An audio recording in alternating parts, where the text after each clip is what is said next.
और काफियों को तो निकाला भी गया। और पता क्या था, ये मैं आगे बताऊंगा क्यों निकाला गया। साउल पर खुदा का फेवर हुआ। साउल पर क्या हुआ? नबी को पहले तैयार कर दिया गया और नबी को पहले ही एक दिन पहले बता दिया गया एक शख्स तेरे पास आने वाला है, तूने उसको मसा करना है कि वो क्या बने, क्या बने, इस्राएल का किंग बन जाए, पेशवा बन जाए, लीडर बन जाए, ताकि वो फलस्तीनियों को उनके हाथ से, वो बड़ा सूरमा है और वो कदावर है, वो मजबूत है, खुदा ने चुन लिया। हालांकि इसने इस बारे में सोचा नहीं था। हो सकता है आपने भी सोचा ना हो कि मैं खुदा की खिदमत करांगा, अरे मैं पास्टर बन सकता हूं, अरे मैं चर्च की सफाई के लिए खुदा के जलाल के लिए इस्तेमाल हो सकता हूं। लेकिन खुदा किसी को भी अपने जलाल के लिए इस्तेमाल करने की कुव्वत रखता है। Hallelujah, hallelujah. तो खुदावन ने तो बना दिया इसको, और देखें ये क्वालिफाइड नहीं था, ये इस लायक नहीं था। He was not qualified to be a king. वो इस लायक नहीं था कि वो किंग बन जाए। हम कहते हैं ना कि खुदावन ने जिन्हों जिन्हों चुने हैं वो क्वालिफाइड थे, वो ओहदेदार थे, इसलिए खुदा ने चुना। लेकिन बाइबल मुकद्दस में खुदा ने जिस चीज को अपनी खिदमत के लिए चुना और जिस चीज पर कर्म किया वो इस लायक नहीं था, और खुदा ने उसको वो चीजें दे दी। आमीन। और ये आपको 21वीं आयत में शाऊल ने जवाब दिया। क्या 21वीं आयत? शाऊल ने जवाब दिया, क्या मैं बिन्यामीनी यानी इस्राएल के सबसे छोटे कबीला का नहीं, और क्या मेरा घराना बिन्यामीन के कबीला के सब घरानों में सबसे छोटा नहीं? सो तू मुझसे ऐसी बातें क्यों कहता है? और सैमुएल साउल और उसके नौकर को मेहमान खाना में, आमीन आमीन, उसने कहा कि मैं इस कबीले का सबसे छोटा और मेरा घराना भी सबसे छोटा है, और उसने कहा कि मैं तो इस लायक नहीं हूं, और तू मुझे कैसी बातें करता है कि मैं इस्राएल का, मैं इस लायक नहीं हूं। लेकिन मैं बता रहा था कि खुदा उसको चुनता है जो अपनी नजर में गिरा होता है और खुदा उसको उठाने की। अच्छा, जब उसको चुना गया तो खुदा ने उसको निशानियां दी नबी के थ्रू। क्या दी? नंबर 1 निशानी ये दी कि 3 मर्द तुझे रास्ते में मिलेंगे, एक के हाथ में रोटी होगी, मैं होगी, बकरी का बच्चा होगा, और उनको तू देखना। और उसके बाद फिर आगे चलें तो वहां लिखा है कि खुदा के नबी ने कहा कि तुझे रास्ते में नबियों का ग्रोह मिलेगा और उन नबियों से जाकर मिल जाना, और जब तू मिलेगा तो रूह कुछ तुझ पर जोर से नाजिल होगा। तो इसने सब कुछ देखा। जो खास बात है मैं आपको बताना चाहता हूं, मेरे साथ पढ़िए 9वीं आयत, 10वें बाब की 9वीं आयत। और ऐसा हुआ कि ज्यों ही उसने सैमुएल से रुखसत होकर पीठ फेरी, खुदा ने उसे दूसरी तरह का दिल दिया और वो सब निशान उसी दिन वकू में आए। आमीन। क्या हुआ? जैसे ही जो निशान नबी ने दिए थे उसी दिन वो निशान जाहिर हो गए। और लिखा है जो ही उसने अपनी पीठ को फेरा, उस फेवर को लिया, जैसे ही उसने टर्न किया उसका दिल खुदावन ने तब्दील कर दिया, उसी दिन वो तब्दील हो गया। और आगे क्या हुआ? 10वीं आयत।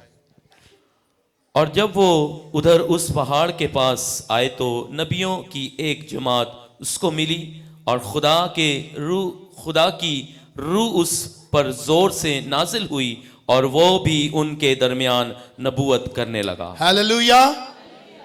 शाऊल जो क्या ढूंढने आया था, और यहां क्या काम हो रहा है? क्या हो गया? प्रॉफिट्स मिले, और जो ही वो उस ग्रोह में मिला, उस जमात में मिला, लिखा है खुदा का रूह उस पर नाजिल हुआ और वो क्या करने लग गया? फेवर देखें, बुलाया किस काम के लिए गया है, लेकिन अब क्या कर रहा है, प्रोफेसीज। और मैं बताना चाहता हूं कि खुदा किसी को भी अपने जलाल के लिए इस्तेमाल करने की कुव्वत रखता है। हालेलुया। नबूवत करने लगा। अगर आप चर्च में एक औरत हैं और आप समझते हैं कि मैं कैसे खुदा के जलाल के लिए इस्तेमाल हो सकती हूं, खुदा आपको भी अपने जलाल के लिए इस्तेमाल करने की कुव्वत रखता है। आमीन।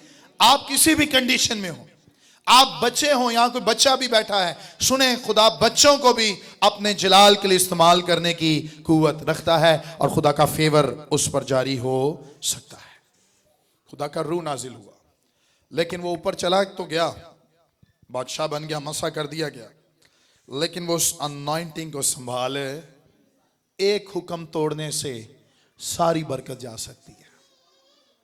कितने हुक्म तोड़ने से? ਅਸੀਂ कहने एक कर लिए खैर, छुपकी करांगे एक कर लिए, लेकिन एक करने से फेवर जा सकता है और ये फेवर किसी और के अंदर ट्रांसफर। Are you agree? अगर आप इस फेवर को संभाल ना सके, अगर इस अनॉइंटिंग को संभाल ना सके जो आपको फ्री मिली है, जिसके लिए आपको मेहनत करनी, आप कोई और काम के लिए गए थे लेकिन खुदा ने आपकी लाइफ में कुछ और ही कर दिया है, लेकिन अगर उसने कुछ और ही कर दिया है तो उसको संभालने की कोशिश करें। आमीन। जो कुछ तेरे पास उसे थामे रहे, जो कुछ तेरे पास है उसे, वो आपकी खुदा ने जो आपके अंदर अनॉइंटिंग डाली है, रूह को उसका मसा डाला है, नबूवतें डाली हैं, गिफ्ट्स डाले हैं, कुछ भी है उसको आज संभाल लें। और जब आप इसको संभालते रहेंगे, खुदा इस संभालने के वसीला से आपको बढ़ाएगा और बरकत। हालेलुया। अगर आज पास्टर जूलियस कुछ भी करे, मुझे बहुत से एडवाइसेस मिलते रहते हैं, चर्च में ये कर देते हैं, इस तरह काम कर लेते हैं, ये कर लेते हैं, लेकिन अगर मैं लोगों की सुनूं और खुदा की तरफ से कान बंद कर लूं, तो उस हुक्म को जो इंसानों से माना जाएगा, इलाही कुव्वत मेरे अंदर आकर काम। सही कह रहा हूं? क्योंकि मैं खादम किसका हूं? किसका हूं? तो जब खुदा का खादम हो तो किसकी सुननी चाहिए? उसके सामने मेरे फैमिली हो, मेरे दोस्त हो, मेरे रिश्तेदार हो, कोई भी हो, जब खुदावन को कोई चीज पसंद नहीं है, मैं वो काम ना करूं। और अगर खुदा की रूह मुझसे जुदा हो गई तो मैं दुनिया में खुदा की खिदमत नहीं। जो ऑनलाइन देख रहे हैं मुझे सुने, अगर खुदा का रूह आपसे जुदा हो गया, खुदा की बरकतें जो उसने दी हैं जुदा हो गई, तो फिर हम कुछ भी कर। अगर आपको आज जॉब मिली है तो ये उसका फेवर है। हालेलुया। अगर आपको आज अच्छी सेहत मिली है तो उसका करम है। आमीन। कोरोना वायरस से लोग मर रहे हैं, तूफानों से लोग मर रहे हैं, लेकिन आप ठीक हैं तो ये उसका क्या है? आपके पास दौलत नहीं, आपके पास गोल्ड नहीं है, आपके पास गाड़ी नहीं, आपके पास बंगला नहीं है, लेकिन अगर आपके पास खुदा का रूह है, आप मसा किए गए हैं, आपके पास फेवर है, तो आप दुनिया में मालदार शख्स हैं।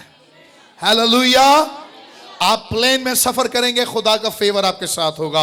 आप गाड़ी में होंगे, खुदा का फेवर आपके साथ होगा। आप कहीं तूफान में होंगे, खुदा का फेवर आपके साथ होगा। उस तूफान को आपके लिए रुकना पड़ेगा क्योंकि आप उस गाड़ी में मौजूद हैं, आप उस कश्ती में मौजूद हैं, आप उस प्लेन में मौजूद हैं। खुदा उस प्लेन को क्रैश होने से बचाएगा क्योंकि आप उसमें मौजूद हैं। हालेलुया। This is favours. आमीन। क्या है ये? फेवर्स है। इसलिए मेरे अजीजों, जरा अगर खुदा ने फेवर किए हैं तो फिर हम भी उस फेवर को क्या करें? संभाल कर रखें, कहीं खुदा का रूह मुझसे जुदा ना हो जाए।